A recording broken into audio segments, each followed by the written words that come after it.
All right. Real quick, and I do mean real quick.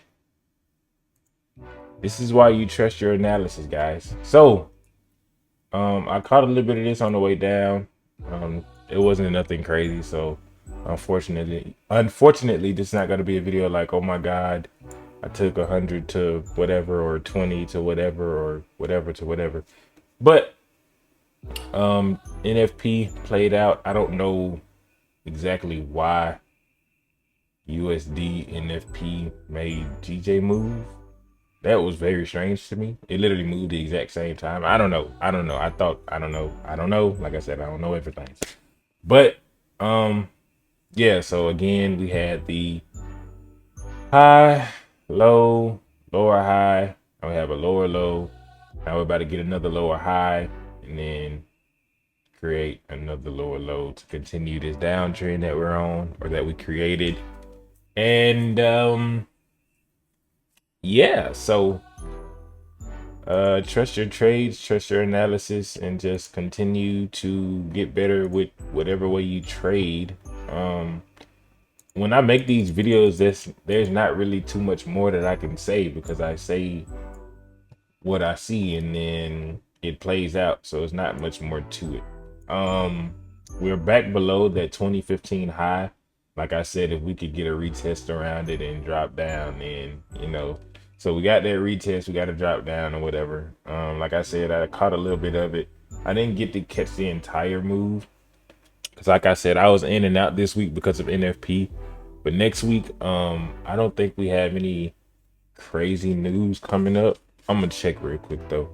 I don't think we do have any wild news. So let me. We had a lot of news today though, like a whole lot.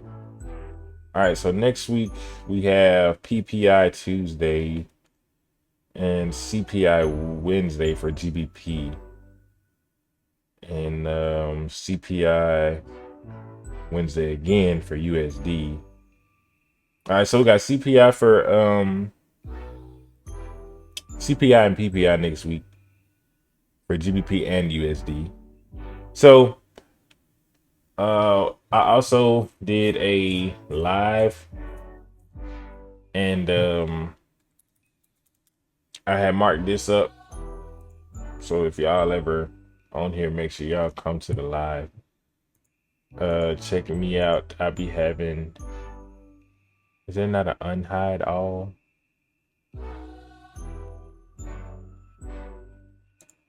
Let me see.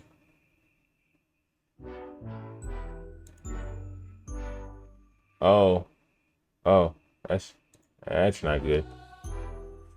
Okay, but anyway, I had set this trade up live in the live stream.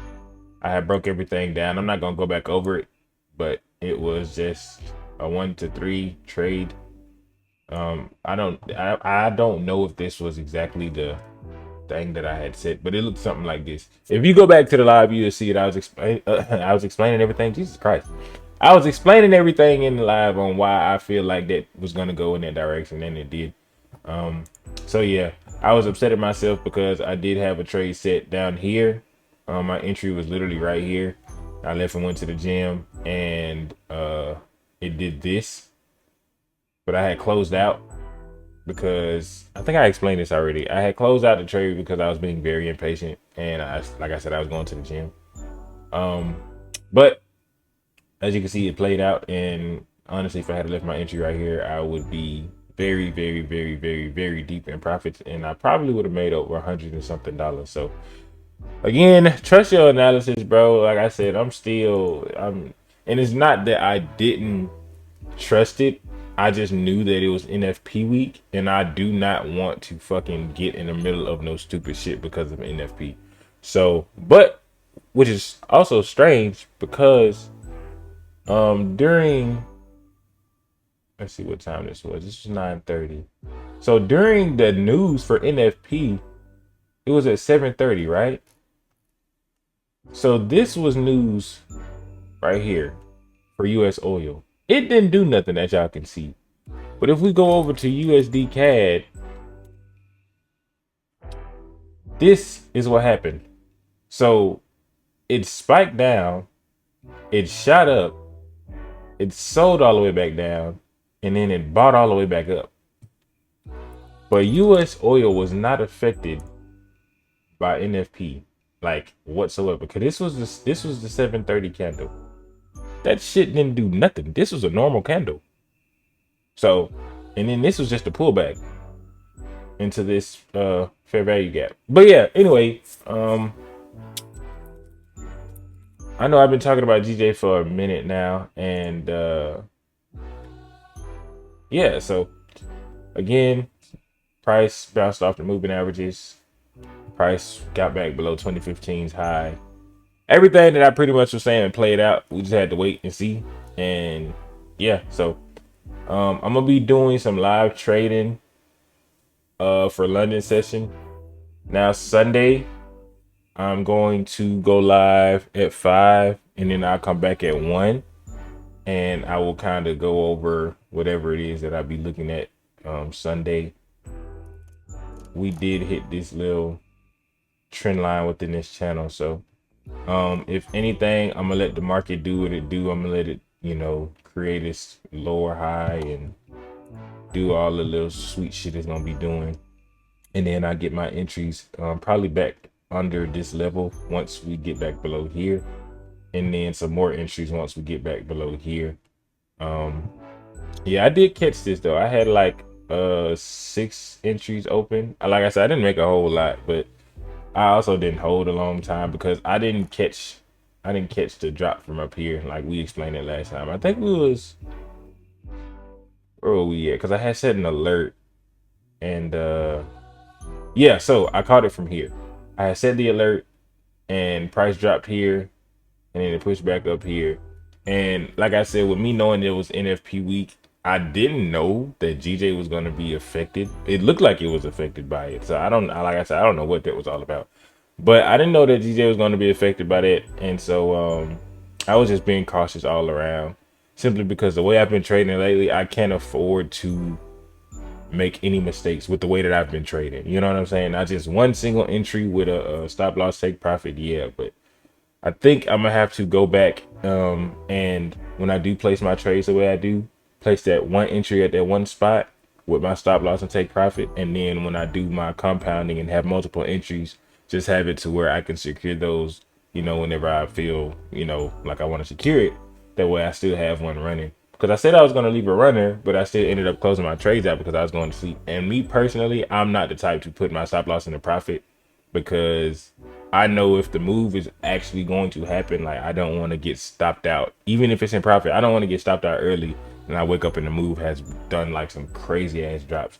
Because me personally, like where we are right now, this is some nice movement, but I know how hard this actually can fall. So, and then it looks like it's trying to set up that 1 2 3 drop again. So I'm not really stressing about like, oh my God, I need this, I need that. The only thing I won't say stressing about, but the only thing I was really wanting to happen is for the dollar to break out of the high or the low and show us the direction. Because even though NFP happened, even though we had NFP, we're literally still in the same range. Like I don't understand why, but we have CPI coming up, we got PPI coming up, and I know how that shit goes. So hopefully those actually get the market out of this doggone range, because we need this shit to move. So but yeah, my thoughts behind all of this, bro, is like I said, I went to the high time frame, I found my areas of interest, and like I said, I just followed the rules and stuff that I've learned throughout my years of trading, and everything is playing out pretty good. When I be setting my alerts, I be wanting to set my entries as well, but I don't know, for some reason I don't like setting like limits when I'm not really on my trading platform, MetaTrader or whatever. I don't like setting limits sometimes because they don't always get triggered, and then if they do get triggered and then my stops is in the wrong place or whatever the case may be, because I can't use trading views numbers on mine because they're not the same. So I just do it off my phone, but I'll do my markups on here all the time, but I just can't put the numbers that I see on here into there because it's off by a couple pips, and it'll throw everything off. So I don't ever want to do it like that. But anyway, that's what I've been looking at. That's what I have been looking at here lately. And NZD, USD, it also dropped as well. So I think price was around here or something like that, and then it dropped back under. Like I said in my video before, you see price get below a previous low, then you can expect it to go lower. Previous low, previous week, whatever you want to call it. I use the wicks. It no matter what time frame, but that's that. It's nothing too crazy going on. And for people who be like, oh, you missed this or you missed that, or for people who think, oh, I'm gonna miss this, I'm gonna miss that. Let me show y'all something, bro. Hopefully my stuff don't stop recording. If my camera cuts off, y'all just gonna get the rest of this on the thing. But let me go to the H4 time frame. Let me show y'all something real quick. For the people who think you missed stuff, price dropped, came right back. Boom, you could have got an entry here, right? Price drops, pushes up, drops, pushes up, drops, pushes back up. You could have got an entry right here. Anything that happens on this side, whenever the trend changes, is going to have to hit the same thing on this side. So when price hit this big old push to the upside and they change the trend, it had to do this big old push to the downside. Literally the exact same thing over here. So just like all of that happened over here, it had to happen all the way over here. And it came back multiple times. 1, 2, 3, 4, 5, and then it dropped. So we got this high, low, lower high, and then we got this sideways movement for consolidation to set people up. Lower high, lower low, lower high, lower low. Remember how I said price be breaking highs, then make lower highs? That here we go right here. Just like over here. High, low, lower high, equal lows, lower high, lower low, broke the previous high, but made a lower high and then dropped lower. I literally said this in my last video. So with that being said, man, you don't really miss nothing. You know what I'm saying? You just have to be patient. So like if price broke this, it's gonna break here. If the trend is true for a downtrend, you're gonna get a break under here. It broke under there, gave you a lower high, gave you a lower low. Price could potentially come back up, break this high, give another lower high, then go down lower. You don't really miss nothing, bro. Unless you're just not on the charts, but you don't really miss nothing. So, like I said, I'm going to let the market do what it do next week. Sunday, I'm going to see what I see. And I'm going to trade what I see if I see anything. And if not, then I'll probably come back Tuesday whenever PPI drops. Then I'll come back that Wednesday. I have multiple accounts, by the way. So I'm probably going to trade certain accounts on CPI just to see what happened. That same $1 to 1,000, that account is still at 53. I didn't take no trades on that. I told y'all I wasn't going to take no more trades on that during NFP week. So that's still secure. That's still where it's at. And we're going to see what happens next week. Like I said, I have multiple accounts, so I'm going to be trading different accounts outside of that. When I don't want to place no trades on that $1 to 1,000 unless it's something I know for sure. It's like, okay, this is going in that direction. NFP, like I said before in my live, the market has been moving decently. I had just been looking and had a bias for something different, and I've been waiting on that instead of just taking the trades of what's being shown, you know, and it's kind of been throwing me out. So like I told myself, I'm just follow what's going on until that happens. But I'm going to stop trying to force that on myself within the market, because it's not going to, it don't matter what I want to happen. It don't matter what I think is going to do what it's going to do regardless. So, but yeah. Oh, and gold.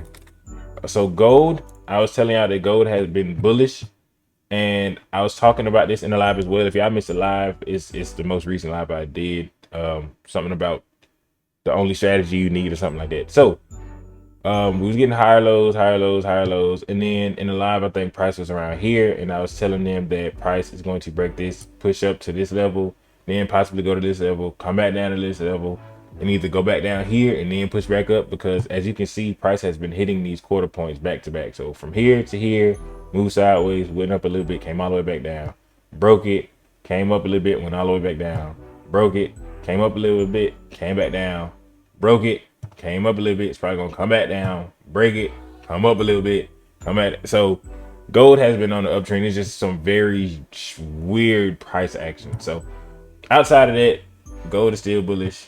And yeah, so I watched all of this stuff happen, and I think I made like I don't know what I made off it. It wasn't nothing crazy. Like I said, it wasn't a whole lot. When I be trading certain accounts, I'm not really trying to make 10 grand in a fucking day or whatever the case may be. For one, it ain't that much in these accounts. But for two, it's like I'm just trying to secure what I can and get the account to a certain point to where I'm comfortable entering trades and just walking away or just going to see like, okay, cool.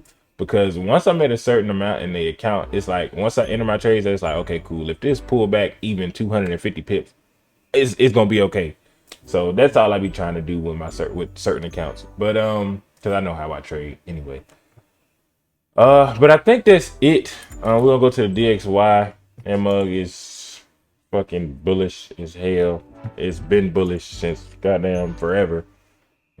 Just like USD CAD. So let me go to the high time frame for USD CAD real quick, and then I'm gonna wrap this up before my camera cut off. Probably not already cut off.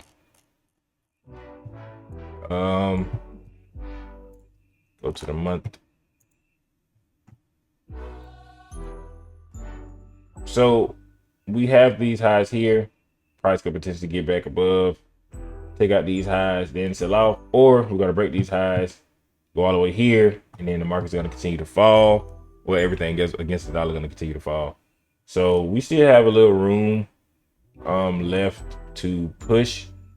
And if not, we're probably gonna see something like this as well. We're gonna see a push, and it's gonna leave some really big wicks, and then it's gonna try to sell down. The dollar been bullish since fucking forever. Back to 2011, 2007.